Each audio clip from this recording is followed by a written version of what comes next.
ഗോവ എന്ന് കേൾക്കുമ്പോൾ എല്ലാവരുടെയും മനസ്സിലേക്ക് ഓടി വരുന്നത് ഗോവയിലെ ബീച്ചുകളും അതിന്റെ പ്രകൃതി ഭംഗിയുമാണ്. എന്നാൽ ഇന്ത്യയുടെ ചരിത്രത്തിൽ ഇത്രയും സ്വാതന്ത്ര്യ സമരവുമായിട്ട് ബന്ധപ്പെട്ടും അല്ലാതെ പോർച്ചുഗീസ് ചരിത്രവുമായിട്ട് ബന്ധപ്പെട്ടും ഒരുപാട് സംഭവങ്ങൾ നടന്നിട്ടുള്ള ഒരുപാട് ചരിത്ര സ്മാരകങ്ങൾ ഉറങ്ങുന്ന ഒരു സ്ഥലമാണ് ഗോവ. അപ്പോൾ ഗോവയിലെ ചരിത്ര സ്മാരകങ്ങൾ തേടിയുള്ള ഒരു യാത്രയാണ് ഇന്നത്തെ വീഡിയോ. പുതിയൊരു വീഡിയോയിലേക്ക് എല്ലാവർക്കും സ്വാഗതം.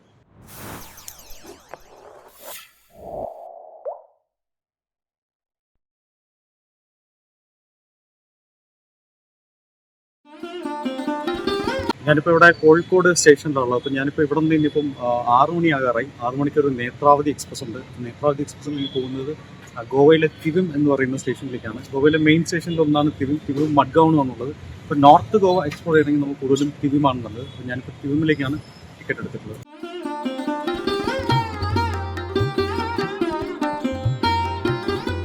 സമയം ഇപ്പോൾ രാവിലെ 7:05 ആയിട്ടുണ്ട്. അപ്പം ഇതാണ് ഞാൻ വന്ന വണ്ടി, നേത്രാവതി എക്സ്പ്രസ്. ഇപ്പം തിവിം സ്റ്റേഷനിൽ എത്തിയിട്ടുണ്ട്. അപ്പോൾ ഇവിടെ നിന്ന് ഫ്രഷ് ആയിട്ട് പുറത്തേക്ക് ഇറങ്ങി ഗോവയിലെ കാഴ്ചകൾ കാണും. ഞാനിപ്പം റെയിൽവേ സ്റ്റേഷനകത്തുനിന്ന് തന്നെ ഫ്രഷ് ആയിട്ട് ഞാനിപ്പം പുറത്തിറങ്ങിയിട്ടുണ്ട്. പുറത്തുള്ള ആ ഒരു റോഡ് കുറച്ച് ദൂരം മുമ്പോട്ട് പോയിക്കൊണ്ടിരിക്കുകയാണ്. ഇവിടെ ഇപ്പം നല്ല ക്ലൈമറ്റ്, നല്ല രീതിയിൽ മൂടൽമഞ്ഞുണ്ട്. സമയം ഇപ്പോൾ 7:30 ആയതുള്ളൂ. പക്ഷേ ഞാനിപ്പോൾ ഇവിടെ തിവിം സ്റ്റേഷൻ്റെ അവിടെ നിന്ന് കുറച്ച് മുമ്പോട്ട് വന്നിട്ട് ആക്റ്റീവ റെൻ്റ് എടുത്തിട്ടുണ്ട്. ഞാനിപ്പോൾ അതിന് പെട്രോൾ അടിച്ചിട്ടാണ് പോകുന്നത്. ഇപ്പോൾ ഇവിടെ നിന്ന് പോകാൻ പോകുന്നത് ഓൾഡ് ഗോവയിലേക്കാണ്. ഓൾഡ് ഗോവയിലാണ് നമുക്ക് ഏറ്റവും കൂടുതൽ പള്ളികളുള്ളത്. ഞാനിപ്പോൾ ഒരു അരമണിക്കൂറായി റൈഡ് ചെയ്യാൻ തുടങ്ങിയിട്ട്. ഇതിപ്പോൾ പനാജി എന്ന് പറയുന്ന ഗോവയുടെ ക്യാപിറ്റൽ സിറ്റിയിലാണ് ഞാനിപ്പോൾ ഉള്ളത്. പുറകിൽ കാണുന്നത് അടൽ സേതു എന്ന് പറയുന്ന ബ്രിഡ്ജാണ്. മണ്ടോവി എന്ന് പറയുന്നതാണ് ഗോവയിലൂടെ ഒഴുകുന്ന പ്രധാനപ്പെട്ട ഒരു നദി. അപ്പോൾ അതിൻ്റെ മുകളിലൂടെ ഉള്ള ബ്രിഡ്ജാണ്. 5 കിലോമീറ്റർ നദിയിലൂടെ ഒഴുകുന്ന വലിയൊരു ബ്രിഡ്ജാണ്. ഇന്ത്യയിൽ തന്നെ ഏറ്റവും വലിയ 3ാമത്തെ ലോങ്സ്റ്റ് കേബിൾ ബ്രിഡ്ജ് കൂടെയാണ് ഒരു അടൽ സേതു ബ്രിഡ്ജ്. തിവിമിൽ നിന്ന് പനാജി വഴി ഞാനിപ്പം ഓൾഡ് ഗോവയിലേക്ക് പോയിക്കൊണ്ടിരിക്കുകയാണ്. ഇതിപ്പം ഓൾഡ് ഗോവയാണ്. ഇനി ഇവിടെ നിന്നൊരു 2 കിലോമീറ്റർ പോയി കഴിഞ്ഞാൽ നമുക്ക് ഓൾഡ് ഗോവയിലെ ചർച്ചസിലേക്ക് എത്താൻ പറ്റും. ഇവിടെ ഒരു ബോർഡ് വെച്ചിട്ടുണ്ട്. ഇപ്പം ഇനി അങ്ങോട്ടേക്കുള്ള ഇതിപ്പോ മെയിൻ റോഡ് കഴിഞ്ഞു. മെയിൻ റോഡിൽ നിന്ന് ഒരു പാലത്തിന്റെ മുകളിൽ കയറിയിട്ടാണ് നമുക്ക് അങ്ങോട്ടേക്ക് പോകുന്നത്.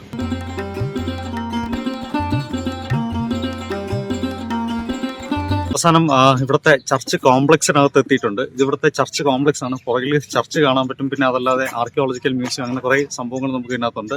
ഒരുപാട് പള്ളികളുണ്ട് ഇവിടെ ഉണ്ട്. അതുകൊണ്ടാണ് ഇതിന് ചർച്ച് കോംപ്ലക്സ് എന്ന് പറയുന്നത്. യുനെസ്കോയുടെ വേൾഡ് ഹെറിറ്റേജ് സൈറ്റിനകത്ത് ഇൻക്ലൂഡ് ചെയ്തിട്ടുള്ള ഗോവയിലുള്ള ഒരു സൈറ്റാണ് ഇവിടുത്തെ ഈ ഒരു ചർച്ച് കോംപ്ലക്സ്. നമുക്കിവിടെ എന്തൊക്കെയാണ് കാണാനുള്ളതെന്നുള്ള അതിന്റെ റൂട്ട് മാപ്പും ഇവിടെ ഈ ആർക്കിയോളജിക്കൽ സർവീസിന്റെ ഒരു മാപ്പ് വെച്ചിട്ടുണ്ട്. ഇതിനകത്ത് ക്ലിയർ ആയിട്ട് കൊടുത്തിട്ടുണ്ട്. ബോം ജീസസ് ബസിലിക്ക അപ്പുറത്താണ്. ബാക്കിയെല്ലാം ഈ ഒരു കോമ്പൗണ്ടിൽ തന്നെയാണ്. പിന്നെ കുറച്ച് അപ്പുറത്തായിട്ടുള്ള കുറച്ച് ഈ റോഡ് നമ്മൾ വണ്ടിയിൽ പോകേണ്ട കുറച്ച് സ്ഥലങ്ങളൊക്കെ ഉണ്ട്. ഇതെല്ലാം കൂടെ ചേർത്തിട്ടാണ് നമ്മൾ യുനെസ്കോയുടെ ആ ഒരു churches and convents of Goa എന്ന് പറയുന്നത്. ഇവിടെ എൻ്റെ തൊട്ട് സൈഡിലായിട്ട് ഒരു ആർക്കിയോളജിക്കൽ മ്യൂസിയം കാണാൻ പറ്റും. അവിടെ പുറത്ത് തന്നെ കുറെ പീരങ്കികളൊക്കെ വെച്ചിട്ടുണ്ട്. അല്ല, ഉള്ളിൽ നിന്നൊക്കെ നമുക്ക് കാണാൻ പറ്റും.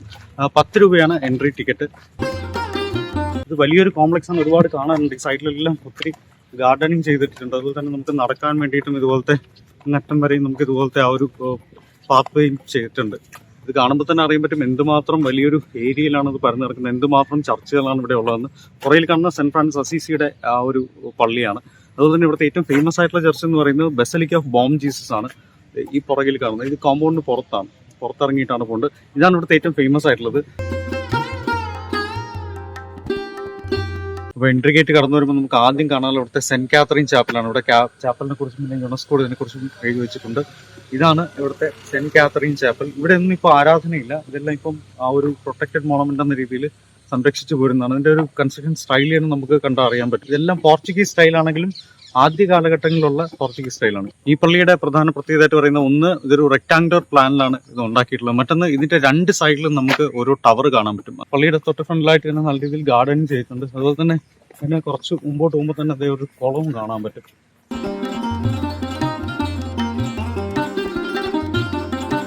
പള്ളിയുടെ ഉള്ളിലേക്ക് കയറുമ്പോൾ നമുക്ക് ആ ഒരു പുറത്തുനിന്നുള്ള ആ ഒരു ചൂടിന്റെ വ്യത്യാസം നമുക്ക് കൃത്യമായിട്ട് അറിയാൻ പറ്റും. പുറത്ത് നല്ല വെയിലായിരുന്നു, ചൂടുമായിരുന്നു. പക്ഷെ ഇവിടെ ഇങ്ങോട്ടേക്ക് വരുന്ന സമയത്ത് നല്ലൊരു തണുപ്പാണ്. ഇതെല്ലാം മൺകട്ടകൾ കൊണ്ടാണ് ഉണ്ടാക്കിയിട്ടുള്ളത്. അതുപോലെ തന്നെ മേളിലേക്ക് നോക്കി കഴിഞ്ഞാൽ തടിയാണ്. നമ്മൾ കേരളത്തിലെ കാണുന്ന ഒരു ആർക്കിടെക്ചർ ഇതുപോലത്തെയാണ്. ഇതുപോലത്തെ ഒരു തടി സ്റ്റൈൽ ഓഫ് ആർക്കിടെക്ചറാണ്. ഇതാണ് അവിടുത്തെ പഴയ ആൾത്താര. പക്ഷെ ഇവിടെ ഇപ്പം പ്രാർത്ഥനയൊന്നുമില്ല. ഇതിപ്പോൾ ഇങ്ങനെ ആളുകൾക്ക് കാണാൻ വേണ്ടിയിട്ട് അല്ലെങ്കിൽ ഒരു പ്രൊട്ടക്റ്റഡ് മോണമെന്റ് ആയിട്ട് വെച്ചിട്ടുള്ളതാണ്. അതുപോലെ ഇവിടെ ഒരുപാട് പോർച്ചുഗീസിലുള്ള ഒരുപാട് എഴുത്തുകളും കാണാൻ പറ്റും. ബസിലിക്ക ഓഫ് ബോം ജീസസ് ആണ്. ഈ പുറകിൽ കാണുന്നത് ഇത് കോമ്പൗണ്ടിന് പുറത്താണ്. അപ്പം ഈ പുറകിൽ കാണുന്ന ഒരു ചെറിയ ഡോർവേയാണ് നമ്മൾ ഉള്ളിലേക്ക് കയറേണ്ടത്. ഉള്ളിലേക്ക് കയറി നമുക്ക് ഈ ഒരു ബസലിക്ക മുഴുവൻ ചുറ്റി കറങ്ങി വരാൻ പറ്റും. ചുറ്റി കറങ്ങി ഇതിന്റെ കൺസ്ട്രക്ഷനെ കുറിച്ച് പറയുകയാണെങ്കിൽ ഇത് ടിപ്പിക്കൽ ആയിട്ടുള്ള ഒരു പോർച്ചുഗീസ് സൈബീരിയൻ സ്റ്റൈലിൽ പണിതിട്ടുള്ളതാണ്. അതുപോലെ തന്നെ ഇതിനകത്ത് മെയിനായിട്ടൊരു വലിയൊരു ബെല്ലും കാണാൻ പറ്റും. പിന്നെ ഇതിനകത്തുള്ള പെയിന്റിങ്സ് ആണെങ്കിലും ശരി, ഇതിനകത്തുള്ള എല്ലാ കാര്യങ്ങളാണെങ്കിലും ശരി, ഇതെല്ലാം പോർച്ചുഗീസുകാരുണ്ടാക്കിയാണ്. പിന്നീട് ഇതിനകത്ത് പുതിയ കാലഘട്ടത്തിലുള്ള കാര്യങ്ങളൊക്കെ വളരെ കുറവാണ്. അതേ രീതിയിൽ തന്നെ അവർ മെയിൻറ്റെയിൻ ചെയ്ത് വരുന്നുണ്ട്. അതുകൊണ്ട് കൂടിയാണ് ഇതിനൊരു യുനെസ്കോ വേൾഡ് ഹെറിറ്റേജ് ടാഗ് കിട്ടിയത്. പള്ളിയുടെ സൈഡിലായിട്ട് ചെറിയ ഡോർവേസ് പോലെയുണ്ട്. നമുക്കിങ്ങനെ ഇപ്പുറ സൈഡ് ഓപ്പൺ ആണ്. നമുക്ക് ഇതുപോലത്തെ ഡോർവേസ് ഉണ്ട്. ഇതിനകത്ത് കയറി അപ്പോൾ ഇതെല്ലാം ടിപ്പിക്കലായിട്ടുള്ള നമ്മുടെ പോർച്ചുഗീസ് സ്റ്റൈൽ ആർക്കിടെക്ചറാണ്. അതുതന്നെ ഈ തൂണുകളൊക്കെ കണ്ടു കഴിഞ്ഞാൽ തന്നെ അറിയാൻ പറ്റും. പുറകിലുള്ള ആ ഒരു തൂണ് കണ്ട് അറിയാൻ പറ്റും. അതൊക്കെ നമ്മൾ സാധാരണ യൂറോപ്യൻ രാജ്യങ്ങളിലൊക്കെ കാണുന്ന വിധത്തിലുള്ള അതേ രീതിയിലുള്ള ആർക്കിടെക്ചറാണ്. നമുക്ക് പോർച്ചുഗീസ് ഇന്ത്യയുടെ തലസ്ഥാനമായിരുന്ന ഗോവയിലെ പുരാതന പള്ളികളും കോൺവെന്റുകളും ഏഷ്യയിലെ സുവിശേഷ പ്രവർത്തനങ്ങളെ വരച്ചു കാട്ടുന്നവയാണ്. 1605 പണി പൂർത്തിയാക്കിയ ബസലിക്ക ഓഫ് ബോം ജീസസ് ദേവാലയം പോർച്ചുഗീസ് മാതൃകയിൽ പണി കഴിപ്പിച്ചതാണ്. സെന്റ് ഫ്രാൻസിസിന്റെ ഭൗതിക ശരീരം ഇവിടെ സൂക്ഷിച്ചിട്ടുണ്ട്. പോർച്ചുഗീസ് മലാക്കയിലെ വിശുദ്ധ പൗലോസിന്റെ ദേവാലയത്തിലായിരുന്നു ഫ്രാൻസിസ് സേവ്യറുടെ മൃതദേഹം ആദ്യം അടക്കം ചെയ്തത്. പിന്നീട് അവിടെ നിന്നും കപ്പൽ മാർഗം ഗോവയിൽ എത്തിക്കുകയായിരുന്നു. ഇന്നും അധികം കേടുപാടുകളൊന്നുമില്ലാതെ കാലത്തെ അതിജീവിച്ച് ആ വിശുദ്ധന്റെ പുണ്യശരീരം നിലനിൽക്കുന്നു. ഓരോ 10 വർഷം കൂടുമ്പോഴും വിശുദ്ധന്റെ ശരീരം പുറത്തേക്ക് എടുക്കാറുണ്ട്. അടുത്തായിട്ട് നമുക്ക് ഇവിടെ കാണാനുള്ള ഇവിടുത്തെ ഏറ്റവും വലിയ പള്ളിയാണ്. ഈ ഒരു കോംപ്ലക്സിൽ നമ്മൾ ഇത്രയും പള്ളികൾ പറഞ്ഞതിൽ ഏറ്റവും വലിയ പള്ളിയാണ് സേക്ക് കത്തീഡ്രൽ എന്ന് പറയുന്നത്. ഈ സൈഡിൽ കാണുന്നതാണ് ഇവിടുത്തെ സേക്ക് കത്തീഡ്രൽ. ഒത്തിരി വലിയ ഒരു പള്ളിയാണ് ഈ ഒരു സേക്ക് കത്തീഡ്രൽ. ഇതൊരു കംപ്ലീറ്റ് ആയിട്ടൊരു വൈറ്റ് സ്ട്രക്ചറിലാണ് ഇതുള്ളത്. പക്ഷേ തൂണുകളൊക്കെ ഞാൻ പറഞ്ഞതുപോലെ നമ്മൾ ആ ഒരു യൂറോപ്യൻ സ്റ്റൈലിൽ തന്നെയാണ് തൂണുകൾ. ഇവിടെ ഒരു വലിയൊരു ബെല്ലും ഒക്കെ നമുക്ക് കാണാൻ പറ്റും. ഇതാണ് ഇവിടെ ഉള്ളതിൽ ഏറ്റവും വലിയ പള്ളി. 17th സെഞ്ചുറിയിൽ പോർച്ചുഗീസുകാർ ഉണ്ടാക്കിയിട്ടുള്ള പള്ളിയാണ് സേക്ക് കത്തീഡ്രൽ.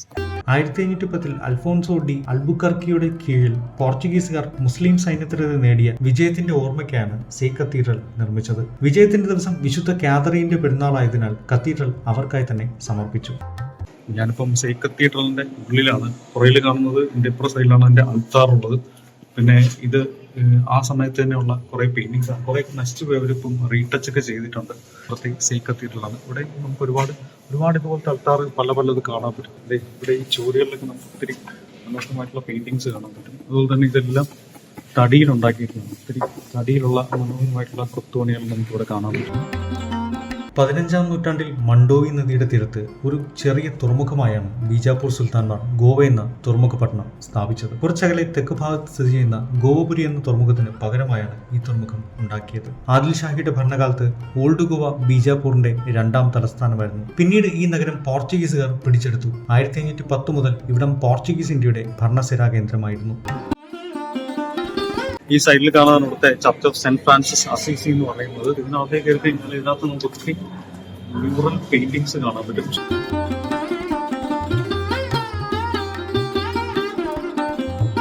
ബോം ജീസസ് ബസലിക്ക, സെന്റ് ഫ്രാൻസിസ് അസീസിയുടെ ശവകുടീരം, Saint Catherine chapel, church of lady of rosary തുടങ്ങിയവ മാൻഡ്രസ് ബറോക്ക് ശൈലിയിലുള്ള കലയുടെയും വാസ്തുവിദ്യയുടെയും ഉത്തമ ഉദാഹരണങ്ങളാണ്.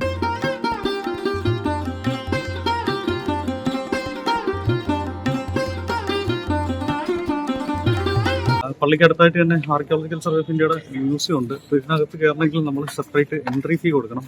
10 രൂപയാണ് എൻട്രി ഫീ. കുറച്ച് സ്കൾപ്ചേഴ്സും കുറച്ച് പെയിന്റിങ്സും ഒക്കെ തന്നെയാണല്ലോ. പോർച്ചുഗീസിലെ പഴയ ജനറൽമാരുടെ സ്കൾപ്ചേഴ്സ് ഒക്കെയാണ് ഇതിനകത്തുള്ളത്. ഫ്രൈഡേ ഹോളിഡേ ആണ്. ഇവിടെ അതിന്റെ ടൈമിംഗ് ഒക്കെ എഴുതി വെച്ചിട്ടുണ്ട്. ഇതാണ് സെന്റ് ഫ്രാൻസിസ് അസീസിയുടെ ആ ഒരു പള്ളിയുടെ സൈഡ് വശം. ഒത്തിരി വലിയൊരു പള്ളിയാണ്.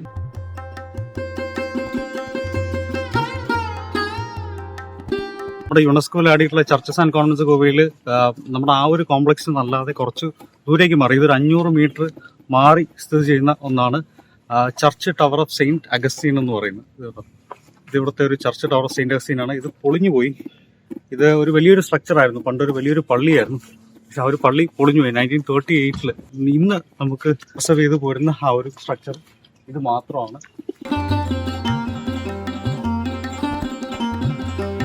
മറ്റുള്ളിടത്തെല്ലാം നമ്മൾ കണ്ടത് പള്ളികൾ, വലിയ പള്ളികൾ, അവിടുത്തെ പെയിന്റിങ്സ് ഒക്കെ ആണെങ്കിൽ ഇവിടെ അങ്ങനെ പള്ളി എന്ന് പറയാൻ വേണ്ടി ഒന്നുമില്ല. ഇതുകൊണ്ട് ഇതെല്ലാം തകർന്നു പോയ ആ ഒരു പഴയ പള്ളിയുടെ ശേഷിപ്പുകൾ മാത്രമേ നമുക്ക് കാണാൻ പറ്റൂ. ഇത് അന്നത്തെ അൾത്താരയാണ്. കുറെ ഇത് നമുക്ക് കാണാൻ പറ്റും. ഇതെല്ലാം ആ ഒരു നമ്മൾ നേരത്തെ കണ്ടിട്ടുള്ള അതേ ആ ഒരു മെറ്റീരിയലിൽ തന്നെയാണ് ഇതെല്ലാം ഉണ്ടാക്കിയിട്ടുള്ളത്. അതൊരു അൾത്താര. ഇത് സെന്റ് നിക്കോളാസിന്റെ അൾത്താരയാണ്. ഇത് ചെറിയ രീതിയിൽ പെയിന്റിങ്സ് ഒക്കെ നമുക്ക് കാണാൻ പറ്റും. പക്ഷെ അതെല്ലാം പോയി. ഇത് കോൺവെന്റ് ആണ്. എല്ലാം ആ ഒരു ഇതുണ്ടോ അവിടെയൊക്കെ നമുക്ക് ആ ഒരു പടി കാണാൻ പറ്റും. മേളിലേക്ക് കയറിപ്പോയിക്കൊണ്ടിരുന്ന ആ ഒരു പടി കാണാൻ പറ്റും. പക്ഷെ അതിന്റെ മേളിൽ കയറിപ്പോകാൻ മേളിലുണ്ടായിരുന്ന സംഭവം എല്ലാം തകർന്നു പോയി. ഇവിടെ എല്ലാം അങ്ങനെ തന്നെയാണ്. ചില ചർച്ച് ടവറുകളും ഇത് മാത്രമേ നമുക്ക് നിലവിൽ നിന്ന് കാണാൻ പറ്റൂ. അപ്പൊ ഇത് ഇത്രയും കണ്ടിടത്തോളം എനിക്ക് തോന്നുന്നു ഇതുവരെ കണ്ട പള്ളികളിൽ എനിക്ക് തോന്നുന്നു ഏറ്റവും വലിയ പള്ളികളിലൊന്നും ഇതായിരിക്കണം. ആ ബോം ജീസസ് ബസലിക്കയൊക്കെ പോലെ തന്നെ അത്രയും വലിയ ഒരു സ്ട്രക്ചർ ആയിരുന്നിരിക്കുന്നത്. എന്തോ കാരണങ്ങൾ കൊണ്ട് എന്തായാലും തകർന്നു പോയി. അതുപോലെ തന്നെ ഈ താഴെയും നമുക്ക് കാണാൻ പറ്റും ഇതുപോലെ ഓരോ സ്ഥലത്തും ഇതുപോലത്തെ സ്ലാബ് വെച്ചിട്ട് ആ ഒരു സ്ഥലത്തിനെ കുറിച്ചുള്ള വിവരണമോ അല്ലെങ്കിൽ അതുമായിട്ട് റിലേറ്റ് ചെയ്ത ആളുകളെ കുറിച്ചുമൊക്കെ ഈ പോർച്ചുഗീസിൽ എഴുതി വെച്ചിട്ടുള്ള നമുക്ക് കാണാൻ പറ്റും.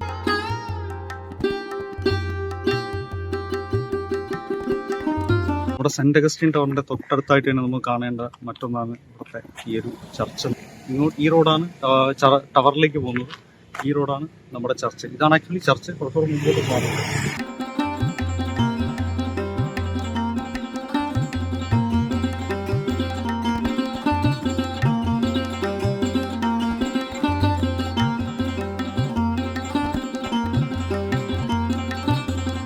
വണ്ടി ഓടിച്ച് പോയ സമയത്ത് കണ്ട ഒരു അടിപൊളി വ്യൂ ആണ്. മണ്ടോവി നദി ഒഴുകുകയാണ്. ഗോവയിലൂടെ ഒഴുകുന്ന ഏറ്റവും മനോഹരമായിട്ടുള്ള നദിയാണ്. മണ്ടോവിയുടെ ട്രിബ്യൂട്ടറീസുമാണ് രണ്ട് സൈഡിലും. ഇത് മണ്ടോവി നദിയുടെ കുറുകെയുള്ള ഒരു പാലമാണ്. അടിപൊളി ഒരു വ്യൂ ആണ്. ജസ്റ്റ് പോയ സമയത്ത് അത് കണ്ടപ്പോൾ വണ്ടി നിർത്തി ഇറങ്ങിയതാണ്. നമ്മുടെ ഓൾഡ് ഗോവ എന്നൊരു ചെറിയ ഇട റോഡ് വഴി കയറിയതാണ്. കുറച്ചൊരു 4 കിലോമീറ്ററോളം വന്നതാണ്. അപ്പോൾ ഇവിടെ നമുക്കുള്ളത് ഇവിടെ കാർബോലിം ലേക്ക് എന്ന് പറയുന്ന ഒരു ലേക്കുണ്ട്. ഇതൊരു വലിയ ബേർഡ് വാച്ചിങ് ഏരിയ ആണ്. പുറകിൽ നിങ്ങൾക്ക് ലേക്ക് കാണാൻ പറ്റും. ഇവിടെ തന്നെ ബോട്ടിംഗ് ഉണ്ട്. പക്ഷെ ഇപ്പം അങ്ങനെ അധികം ആളുകളൊന്നും വരാറില്ല. ഇത് കുറച്ചൊരു അൺഎക്സ്പ്ലോർഡ് ആയിട്ടുള്ള ഒരു ഏരിയ ആണ്. ഒരുപാട് ബേർഡ്സിനെ കാണുന്നതാണ്. വെറ്റ്ലാൻഡ് ആണ്, ചതുപ്പ് നിലമാണ്. അപ്പം ഇവിടെ കാണുന്ന പക്ഷികൾ ഏതാണ്, ഇവിടെ മാത്രം അപൂർവമായിട്ട് കാണുന്ന പക്ഷികൾ ഏതാണെന്നൊക്കെ ഇവിടെ എഴുതി വെച്ചിട്ടുണ്ട്. ഒരുപാട് മൈഗ്രേറ്ററി ബേർഡ്സ് വരുന്ന ഒരു സ്ഥലമാണ്. ഇത് അവിടെ ബോട്ടൊക്കെ ഉണ്ട്. പക്ഷെ ആ ഒരു ബോട്ടൊന്നും അങ്ങനെ ഉപയോഗിക്കുന്നതായിട്ട് തോന്നുന്നില്ല.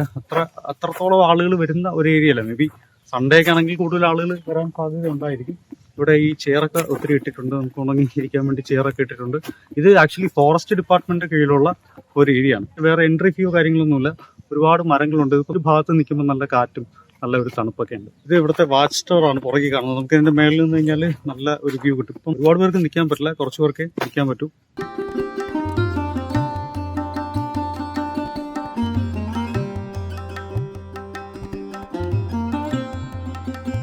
ഗോവയിലെ ഏറ്റവും വലിയ ക്ഷേത്രങ്ങളൊന്നല്ല ശ്രീ മങ്കേശി ക്ഷേത്രത്തിലാണ് ഞാനിപ്പോൾ ഉള്ളത്.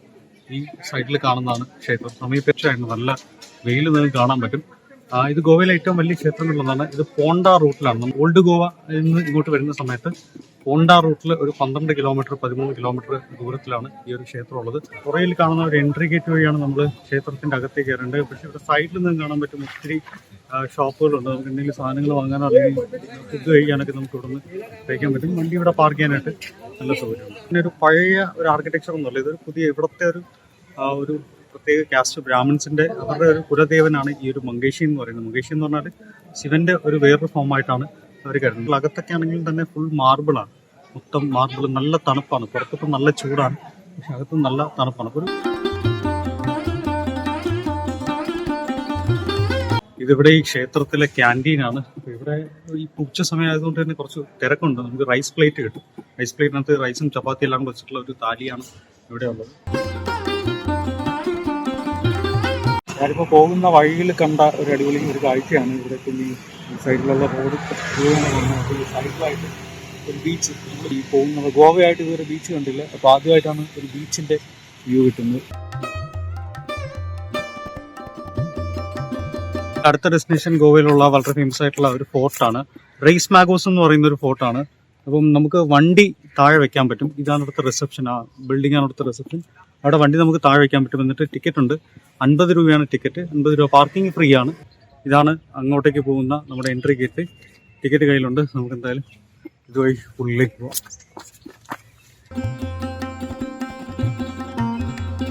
അപ്പോൾ ഇതുവഴിയാണ് ഞാൻ കയറി വന്നത്. ഇതാണ് നമ്മുടെ കോട്ടയിലേക്ക്, റെയ്സ് മാഗോസ് കോട്ടയിലേക്കുള്ള എൻട്രി ഗേറ്റ്. അപ്പം അകത്ത് ഇനി ടിക്കറ്റ് കൊടുക്കാണ്ട്. ടിക്കറ്റ് കൊടുത്തിട്ട് നമുക്ക് ഉള്ളിലുള്ള കാഴ്ചകൾ എന്താണെന്ന് കാണാം. ഉള്ളിൽ കയറി വരുമ്പോൾ തന്നെ ആദ്യം ഉള്ളത് മേളിലായിട്ടൊരു ഹോളുണ്ട്. ഇതിനെ വിളിക്കുന്നത് ഡെത്ത് ഹോൾ എന്നാണ്. ഡെത്ത് ഹോൾ എന്ന് പറഞ്ഞാൽ ഇതിന്റെ തൊട്ട് മേളിലായിട്ട് ഒരു റൂമുണ്ട്. അപ്പോൾ ആ ഒരു റൂമിനകത്തുകൂടി നമുക്ക് എന്തെങ്കിലും ഒരു സാധനം വെച്ച് കഴിഞ്ഞാൽ നേരെ ഇങ്ങോട്ടേക്കായിരിക്കും. അപ്പൊ ആരെങ്കിലും ഈ ഒരു ഗേറ്റ് അതിക്രമിച്ച് കടന്നു കഴിഞ്ഞാൽ അവരുടെ തലയിൽ ചൂടുള്ള എണ്ണ പോലുള്ള കാര്യങ്ങൾ ഒഴിക്കാൻ വേണ്ടിയിട്ടാണ് ഇവിടുത്തെ ഈ ഒരു ഡെത്ത് ഹോൾ വെച്ചിട്ടുള്ളത്. ഇത് പോർച്ചുഗീസുകാരുമായിട്ടുള്ള സമര സമയത്ത് ആളുകളെ ഒറ്റയ്ക്ക് ഏകാംഗ തടവിൽ പാർപ്പിച്ചിരുന്ന സ്ഥലമാണ് സോളിറ്ററി കൺഫൈൻമെന്റ്. ഇത് ആയുധങ്ങളൊക്കെ വെക്കാൻ ഉപയോഗിച്ചിരുന്ന ആർമറിയാണ്. അതുപോലെ ഇതിനകത്ത് കാണാൻ ഒത്തിരി സംഭവങ്ങളുണ്ട്. കോട്ടയുടെ മേളിലേക്കും ആ സൈഡിലേക്കും നമുക്ക് കയറാൻ പറ്റും. ഇപ്പോൾ കോട്ടയുടെ പുറത്തെ ചോരുകളാണത്. അപ്പോൾ നമ്മൾ നടന്നു പോയി കഴിഞ്ഞാൽ നേരെ ഫ്രണ്ടിലായിട്ട് കാണുന്നത് നമ്മുടെ ഗോവയിലെ കടൽ തീരമാണ്. ഗോവയിലെ കടൽ തീരം. അന്ന് ദൂരെ നമ്മൾ നേരത്തെ കണ്ട അടൽ സേതു ബ്രിഡ്ജ് കാണാൻ പറ്റും. നല്ല ഭംഗിയുള്ള ഒരു വ്യൂ ആണ് ഇവിടെ നിന്ന് നമുക്ക് ആ ഒരു ഇത് കിട്ടുന്നത്. ഇത് നമ്മൾ നേരത്തെ കയറി വന്ന എൻട്രൻസ് ആണ്. തൊട്ട് താഴെയുള്ള ഇവയാണ് നമ്മൾ ടിക്കറ്റ് കൊടുത്ത് കയറി വന്നിട്ടുള്ള എൻട്രൻസ്. ഇതിനകത്ത് ഇപ്പോൾ ഉള്ളത് പോർച്ചുഗീസ് ഹിസ്റ്ററിയുമായിട്ട് ബന്ധപ്പെട്ട ചിത്രങ്ങളും പിന്നെ ഇതുപോലത്തെ കാർട്ടൂൺസ് ഒക്കെയാണ് നമുക്ക് കാണാൻ പറ്റുന്നത്. ഇവിടെ എല്ലാം ഇതുപോലത്തെ ജനാലകളുണ്ട്. ഈ ജനാലകളിലൂടെ പുറത്തേക്ക് നോക്കിക്കഴിഞ്ഞാൽ നമുക്ക് അവിടുത്തെ ആ ഒരു ഗോവയിലെ കടൽ തീരം കാണാൻ പറ്റും. എല്ലായിടത്തും നല്ല വ്യൂ ആണ്. ഇനി ഇതുവഴി തന്നെ നമുക്ക് താഴേക്ക് ഇറങ്ങാനും പറ്റും. ഈ ഒരു ഫോർട്ടിന്റെ തൊട്ട് താഴേക്ക് ഇറങ്ങി കഴിഞ്ഞാൽ നമുക്ക് ബീച്ചാണ്. വന്നത് വേറൊരു വഴിയിലൂടെയാണ്, ഇറങ്ങിപ്പോകുന്നത് നേരെ ബീച്ചിലേക്കാണ്. ഈ ഹോളിനകത്തുള്ള റെയ്സ് മഗോ സ്പോട്ടിന്റെ ആ ഒരു ക്രൊണോളജിയാണ് പല കാലഘട്ടങ്ങളിൽ. ഇപ്പോൾ പോർച്ചുഗീസുകാർ ഇത് പണിത സമയം മുതൽ ഈ ഫോർട്ടിന് വന്നിട്ടുള്ള കേടുപാടുകളും പിന്നെ അതിനുശേഷം ഈ അടുത്ത് 2011 ഇത് വീണ്ടും ഓപ്പൺ ചെയ്ത്. അപ്പൊ അതുവരെയുള്ള ചരിത്രം ഇതിനകത്തുണ്ട്. ഇത് അതിന്റെ ഒരു തടിയിൽ തീർത്തിട്ടുള്ള ഒരു ഡിസൈനാണ്. അതും നമുക്കിവിടെ കാണാൻ പറ്റും. ഓരോ ഏരിയാസിനെ കുറിച്ച് അങ്ങനെ പല കാര്യങ്ങൾ ഇതിനകത്ത് നമുക്ക് ഒരു എക്സിബിഷനായിട്ട് അവർ എക്സിബിറ്റ് ചെയ്തിട്ടുണ്ട്. മണ്ടോവി അഴിമുഖത്തിന്റെ ഏറ്റവും ഇടുങ്ങിയ ഭാഗം സംരക്ഷിക്കുന്നതിനായി 1551 റെയ്സ് മാഗോസ് കോട്ട സ്ഥാപിച്ചത്. ലിസ്ബണിൽ നിന്ന് പുതിയതായി വന്ന വൈസ്രോയിമാരെയും മറ്റു പ്രമുഖരെയും കോട്ടയിൽ താമസിപ്പിച്ചിരുന്നു. 18-ാം നൂറ്റാണ്ട് തുടക്കത്തിൽ ഹിന്ദു മറാഠക്കാർക്കെതിരെ യുദ്ധങ്ങളിൽ കോട്ട ഒരു പ്രധാന പങ്ക് വഹിച്ചു. കോട്ട പിന്നീട് ജയിലായും ഉപയോഗിച്ചു. ഇതാണ് നമ്മുടെ റെയ്സ് മാഗോസ് കോട്ടന്റെ ഏറ്റവും ഹയസ്റ്റ് പോയിന്റ്. ഇവിടെ ഒരുപാട് പീരങ്കികൾ വെച്ചിട്ടുണ്ട്. ആ ഒരു സീയിൽ ഫേസ് ചെയ്ത് ഒരുപാട് പീരങ്കികൾ വെച്ചിട്ടുണ്ട്. പിന്നെ ഇവിടെ വാച്ച് ടവറും ഉണ്ട്. ഇത് വാച്ച് ടവറാണ്. വാച്ച് ടവറാണ്. ഇവിടെ നിന്ന് നമുക്ക് അങ്ങോട്ടേക്കുള്ള ഒരു വ്യൂ കിട്ടും. ഒരു ഹൈഡിങ് പ്ലേസ് ആയിരുന്നിരിക്കണം.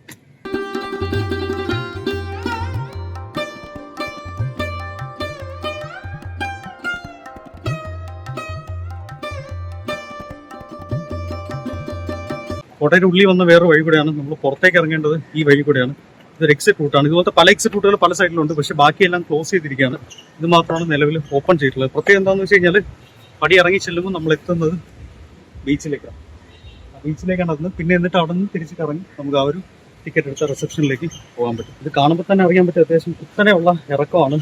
കാരണം നമ്മൾ അത്രയും നേരം വളഞ്ഞ് മേളിലേക്ക് കയറി അത്രയും ദൂരം നമ്മൾ കുത്തനെ താഴേക്ക് ഇറങ്ങി പെട്ടെന്ന് അങ്ങോട്ടേക്ക് എത്തണം. അപ്പോൾ അതുകൊണ്ട് തന്നെ അത്രയും സ്റ്റീപ്പായിട്ടുള്ള ഒരു ഇറക്കമാണിത്. ഡിക്ഷന്റെ ആ ഒരു പടി ഇറങ്ങി വന്ന ആ ഒരു പോയിന്റ് ഇതാണ്. ഇതെന്ന് കഴിഞ്ഞാൽ നമുക്ക് ബീച്ചിന്റെ അടിപൊളി ഒരു വ്യൂ കാണാൻ പറ്റും. കുറച്ചുകൂടെ കഴിഞ്ഞാൽ സൺസെറ്റ് ആയിരിക്കും. അപ്പം കുറച്ചുകൂടെ ഭംഗിയായിരിക്കും. നമ്മുടെ ഗോവ ട്രിപ്പിന്റെ ഇന്നത്തെ ദിവസത്തെ ലാസ്റ്റ് ഡെസ്റ്റിനേഷനിലാണ് ഞാനിപ്പോൾ ഉള്ളത്. പുറകെ കാണുന്നത് ഫോർട്ട് അഗോഡയാണ്.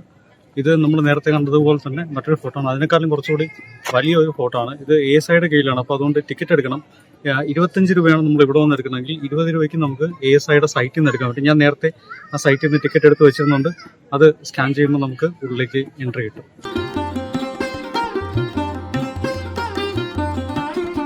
അപ്പോൾ ഇതാണ് നമ്മുടെ അഗോഡ ഫോർട്ടിന്റെ ഉൾവശം. ഇതിപ്പം ഞാൻ മുകളിലാണ് നിൽക്കുന്നത്. ഇതിപ്പം സൺസെറ്റ് ആകാറായി. പുറകിൽ സൺസെറ്റ് അത്യാവശ്യം നല്ല രീതിയിൽ നടന്നുകൊണ്ടിരിക്കുകയാണ്. ഇവിടെ നിന്ന് കഴിഞ്ഞാൽ നമുക്ക് ആ ഒരു കടലിൻ്റെ ഒരു അടിപൊളി വ്യൂ കിട്ടും. അപ്പോൾ ഇതാണ് നമുക്ക് ഫോർട്ട് അഗ്വാഡയിൽ കയറാൻ പറ്റിയ ഏറ്റവും ഹയസ്റ്റ് പോയിന്റ് എന്ന് പറയുന്നത്. താഴെ നമ്മൾ വന്ന വഴി കാണാൻ പറ്റും. ടിക്കറ്റ് കൗണ്ടർ കാണാൻ പറ്റും. പിന്നെ അവിടെ വലിയൊരു നാഷണൽ ഫ്ലാഗ് കാണാൻ പറ്റും. പിന്നെ ഇപ്പുറത്താണെങ്കിൽ നമ്മൾ കയറിയ ആ ഒരു ടവർ കാണാൻ പറ്റും. ഇതിവിടെയാണ് ആളുകൾ ഏറ്റവും കൂടുതൽ നിന്ന് ഫോട്ടോ എടുക്കുന്നത്. ഒരു ഫോട്ടോ വ്യൂ പോയിന്റ് ആണ്. ഇതൊരു ഹയസ്റ്റ് പോയിന്റ്. ബാക്ക്ഗ്രൗണ്ടിൽ ആ ഒരു ബീച്ചും കൂടെ കിട്ടും. പിന്നെ ഇവിടെയൊക്കെ പണ്ട് പീരങ്കിയൊക്കെ വെച്ചിരുന്നാണെന്ന് തോന്നുന്ന വിധത്തിലുള്ള കുറേ ഈ ഫോർട്ടിലേക്ക് കാണുന്ന വിധത്തിലുള്ള ഓപ്പണിങ്സും നമുക്ക് ഇവിടെ കാണാൻ പറ്റും. അപ്പോൾ ഫോർട്ട് അഗോഡയിലെ കാഴ്ചകളൊക്കെ കണ്ടു കഴിഞ്ഞു. ഇവിടെ ഈ പുറത്ത് ഒരുപാട് കടകളൊക്കെ ഉണ്ട്. നേരത്തെ അവിടെ നിന്ന് കാണാൻ പറ്റുന്നത് കുറച്ചുകൂടെ ഒരു ടൂറിസ്റ്റ് ഏരിയ ആണ്. അപ്പോൾ അതുകൊണ്ട് തന്നെ ഒത്തിരി കടകൾ കാണാൻ പറ്റും. അപ്പോൾ ഇനി ഞാൻ തിരിച്ചു പോകുന്നത് ടിവിം റെയിൽവേ സ്റ്റേഷനിലേക്കാണ്. നമ്മുടെ ഇന്നത്തെ കാഴ്ചകളൊക്കെ കഴിഞ്ഞു. സമയം ഇപ്പോൾ ഏതാണ്ട് 6 മണി ആകാറായിട്ടുണ്ട്. അപ്പോൾ ഇനി ഏതാണ്ട് 1 മണിക്കൂർ യാത്ര ഇവിടെ നിന്ന് ടിവിം സ്റ്റേഷനിലേക്കുണ്ട്. അപ്പോൾ ഗോവയിലെ കാഴ്ചകൾ എല്ലാവർക്കും ഇഷ്ടമായെന്ന് വിശ്വസിക്കുന്നു. മറ്റൊരു വീഡിയോയുമായി മറ്റു ദിവസം കാണാം.